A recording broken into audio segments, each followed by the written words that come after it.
Hello, xin chào các bạn đã quay trở lại với review 5 phút. Ở cuối tập 19, sau khi Vương Lâm gặp phải một con dao long khổng lồ, anh ấy nhân cơ hội nói yếu ớt đã lấy mạng nó và khiêng về hang động của mình. Lúc này, vừa khi nhìn thấy bộ xương của con dao long to lớn, Lý Mộ Uyển vô cùng kinh ngạc, thứ này có thể nói là quý giá vô cùng. Rất nhanh, nàng đã liền lấy bộ xương đó làm tâm trận cho trận pháp bảo vệ nơi này. Sau đó, nàng tiếp tục quá trình luyện đan của mình. Còn Vương Lâm, xong xuôi mọi thứ, anh ấy cũng liền ngồi xuống bắt đầu quá trình bế quan tu luyện. Nhất thời, một màu vàng đã bao phủ cơ thể anh ấy. Thời gian trôi qua cực nhanh, mỗi ngày Vương Lâm đều ngồi hấp thu, tu luyện Hoàng Tuyền Thăng Khiếu Quyết. Đồng thời, hắn cũng không quên thu nhập linh dịch âm hàn. Sau khi linh dịch thu được tương đối, Vương Lâm liền tiến vào trong Thiên Nghịch Châu tu luyện. Cứ thế, vài tháng qua đi, Vương Lâm cũng trong tu luyện tỉnh táo lại. Sau đó, khi dung nhập 3 viên hàn đan trong cơ thể, một vụ nổ bất chợt bạo phát. Sau đó, Vương Lâm cố gắng chế trụ nhưng không ổn, anh ấy đột nhiên ngã xuống. Thấy vậy, tên ma đầu được Vương Lâm nuôi dưỡng liền lao tới.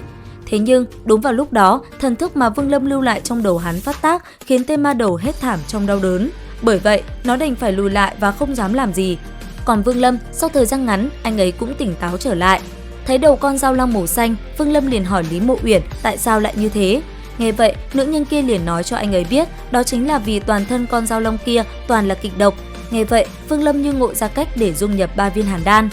Ngay lập tức, một luồng ánh sáng vàng lóe lên, anh ấy liền thu lại toàn bộ khối xương của con dao long kia vào trong túi trữ vật.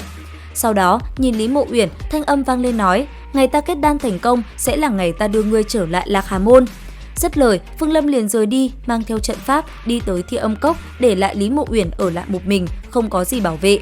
Rất nhanh, chỉ trong thoáng chốc, Vương Lâm đã xuất hiện tại bên trong Thiên Âm Cốc, tìm một nơi để tu luyện, anh ấy nhanh chóng ngồi xuống. Sau đó, mang theo ánh mắt nghiêm nghị, Vương Lâm thề với lòng mình nói, tam đan không dung hợp được, ta thề không xuất cốc. Dứt lời, Vương Lâm nhắm chặt hai mắt, sau đó anh ấy bắt đầu quá trình dung hợp 3 viên hàn đan trong cơ thể. Cứ thế, xuân qua thu đến, thời gian thấm thoát thoi đưa, nhoáng một cái mà đã 3 năm trôi qua, cuối cùng Vương Lâm cũng tỉnh lại. Ngay lập tức, thu lại toàn bộ thi cốt của dao long, anh ấy liền vào ra ngoài. Bây giờ, mục tiêu của anh ấy chính là tìm kiếm lô đỉnh luyện chế thiên ly đan. Rất nhanh, trong màn đêm, Vương Lâm trong trạng thái bịt kín người đã xuất hiện ở tại Nam Đầu Thành, nơi đấu tả phái tọa lạc ở đó.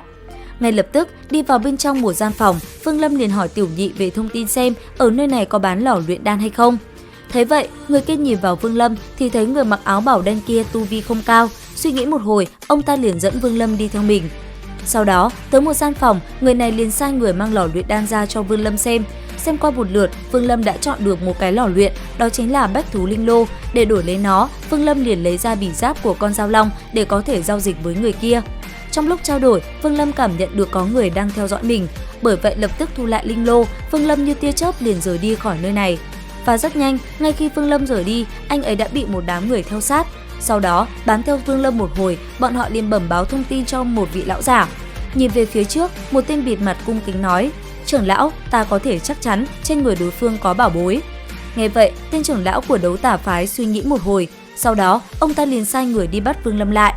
Cũng trong lúc đó, Vương Lâm phát hiện ở phía sau có người truy đuổi, anh ấy liền độ thổ xuống lòng đất mà chạy. Thấy vậy, một trong số người kia bắn ra một cái cổ kính, nhất thời nó liền phá tan lòng đất, ép Vương Lâm phải chui ra. Ngay lập tức, Vương Lâm phi ra bên ngoài, sau đó nhanh chóng ngự kiếm phóng thẳng về phía xa mà bay đi. Vương Lâm nhíu mày, trong lòng hừ lạnh, thần thức đặt ở bên trong cơ thể của một tên yếu ớt lập tức nổ tung, đem hắn ta lấy mạng. Thế nhưng, đám người kia vẫn truy đuổi ráo riết, bàn tay của một tu sĩ trung niên vung lên, một con dấu màu đen cực lớn từ trong tay áo bay ra.